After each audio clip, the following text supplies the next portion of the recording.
नमस्कार मित्रांनो, कसे आहात सगळे. स्वागत आहे तुमचं माझ्या सगळ्याचं यूट्यूब चॅनलवर वी सारंगवर. सो मित्रांनो, ओम शं शनिश्चराय नमः. तो तुम्ही जो फोटो बघताय ना, तो श्री क्षेत्र शनी शिंगणापूरचा आहे. आणि जसं आम्हाला वाटलं की सॅटर्डे आहे, शनी शिंगणापूरला जायचं, तर आम्ही सकाळी पटकन बॅग भरली आणि सकाळी लवकर निघालो. थोडं वातावरणही थंड होतं. आम्ही पोचलो तिथे आणि बघतोच तर काय, शनिवारची तर गर्दी. तर थोडं दर्शन घ्यायला आम्हाला थोडं मागे पुढे व्हायला लागलं, गर्दी होती. सो इथे तुम्ही बघू शकता बर्फी प्रसाद सेल, हे आवर्जून घ्या. खूप एकदम वेगळं काहीतरी बर्फी आहे. आणि जर आम्ही बाहेर आलो ना, जसं नाश्ता वगैरे केला, आम्ही बघतोच तर काय, इथे एवढी मोठी इमारत बांधली आहे देवस्थानाने. आणि खूप वेगळं असं वाटतं, बाहुबलीचं फील आलं आतमध्ये जसं आम्ही गेलो ना. सो आम्ही तिकडनं थोड्या वेळाने 1-1.5 तासांनी निघालो आणि विचार केला, नाशिकमध्ये काहीतरी एक वेगळी गोष्ट आहे, वेगळी जागा आहे बघण्यासारखी, जी खूप जसं FM चालू केला ना आम्ही तिकडचा, तर ती पेरूची वाडी म्हणून येत होतं सारखं. तर आम्ही विचार केला, चला आपण पेरूच्या वाडीला जाऊन भेट देऊ. सो आम्ही निघालो थोडं मजा मस्ती करत. आणि हा जो तुम्ही रोड बघताय ना, हा समृद्धी महामार्ग आहे. सो मित्रांनो, हे बघा, ही आहे पेरूची वाडी. हे ते तिकीट्स आहे आतमध्ये जाण्यासाठी. हे स्पेशली आहे ना पक्षी बघण्यासाठी. लहान मुलांना जर पक्षी वेगवेगळे बघायचे असतील ना, ते इथे आवर्जून त्यांना घेऊन या. आणि पेरूची वाडी ही मुळात मिसळ, पेरूनी बनवलेले पदार्थ, अशा गोष्टींसाठी खूप फेमस आहे. जसं तुम्ही आतमध्ये आलात ना, बघा, ही एंट्री पॉईंट आहे. आतमध्ये हळूहळू जर एक्सप्लोर केलं, खूप हिरवळ आहे आणि तुम्हाला जागोजागी पेरूची झाडं दिसतील. आणि पेरूपासून बनवलेले जे पदार्थ आहेत ना, ते इतके चविष्ट आहेत की आपण असं मुंबईमध्ये तर टेस्ट केली नसेल.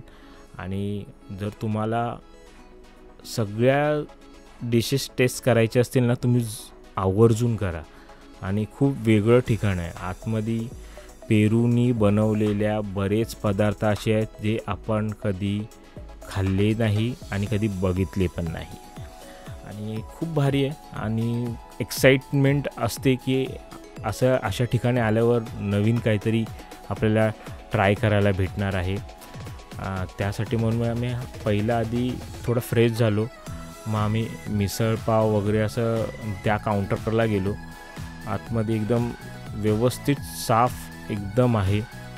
लहान मुलांचे हायजेनिकच्या गोष्टी बऱ्याचशा त्या लोकांनी कवर केल्या आहेत. आणि बऱ्याच अशा काही गोष्टी आहेत ना, की ते अट्रॅक्ट करतात आपल्याला तिथे गेल्यावर. अशा काही गोष्टी आहेत. आणि आवर्जून सगळ्यांनी या, फॅमिलीनी या. मेन म्हणजे जर ग्रुपने आलात ना, तर एन्जॉय करायला खूप काही आहे तिथे. आणि जर तुम्ही हळूहळू आलात ना, बघा, हे असं काहीतरी बनवलं आहे ना. ती रिक्षा तुम्ही समोर बघताय, त्या रिक्षात बसून बरेचसे जण सेल्फी काढतात. पेरूची शाळा आहे, पेरूच्या वाडीमध्ये पेरूची शाळा, असे कॉन्सेप्ट बनवलेले आहेत. त्याच्यावर लिहिलं आहे, कधी तुम्ही पेरूचं पान खाल्लं आहे का. इथे स्पेशली पेरूच्या सगळ्या पेरूनी बनवलेली पान आपण जे खातो ना, गोड पान, त्याच्यातलं पेरूनी बनवलेले पान. सो मित्रांनो, इथे मी आलो ना, तर थोडं मला माझे आवडते लोक भेटली, ती म्हणजे पक्षी हा माझा सगळ्यात वीक पॉईंट. सो मी आलो आणि स्पेशली मी या मकाव, हा जो तुम्ही येल्लो आणि ब्ल्यू बघताय ना, निळा आणि पिवळा, हा तिकडचा अट्रॅक्शन पॉईंट. आणि फर्स्ट टाईम मकावला माझ्या हातात घेतलं होतं. सो नंतर लहान मुलांचे ॲक्टिव्हिटीज आहेत बरेचसे इथे. आणि खूप चांगले आहे. प्रत्येकाचे रेट्स वेगळे आहेत. जसं पुढे गेलो आम्ही, तसे पेरूचीच झाडं दिसत होती. बरेचसे लहान मुलांचे ॲक्टिव्हिटीज आहे. गन शूट आहे, थोडं फुग्यावर खेळणं आहे. आणि मित्रांनो, हे बघा, हे आहे मिसळ. विविध प्रकारची मिसळ्स मिळते इथे. आणि मिसळ इतके भारी आहे ना, हे याला बोलतात गुळाची जिलेबी. आणि इतकी गोड पण नाही आहे आणि प्रॉपर आहे. आणि हे आहे पेरूचं आईस्क्रीम. बघा हे पेरूचा आईस्क्रीम आहे ना, असं कुठे नॅचरल्समध्ये तुम्ही खाल्लंच असेल, पण इकडचा जो टेस्ट आहे ना तो काही वेगळाच आहे. सो मित्रांनो, त्याच्यानंतर आलो आम्ही सुला वायनरीज, नाशिकमध्ये सगळ्यात फेमस. संध्याकाळ झालीच होती, सूर्य मावळायलाच निघाला होता आणि तेवढ्यात आम्ही सुला वाईन्सला पोचलो. सुला वाईन्समध्ये थोडे फोटोज वगैरे काढले मी, थोडे अट्रॅक्शन काही बनवलेले आहे त्या लोकांनी. आतमध्ये गेलो तर असे खूप सारे मोठे मोठे बॉटल्स फोटो काढण्यासाठी आहेत ठेवलेले. आणि जसं आतमध्ये गेलो ना तर थोडं जरा चेंज होतं आणि प्रत्येक वाईनची माहिती अशी काही फ्लॅश केले होते त्यांनी. तुम्हाला परचेस करायचं असेल ना, ही त्यांचं शॉप आहे इंटरनल.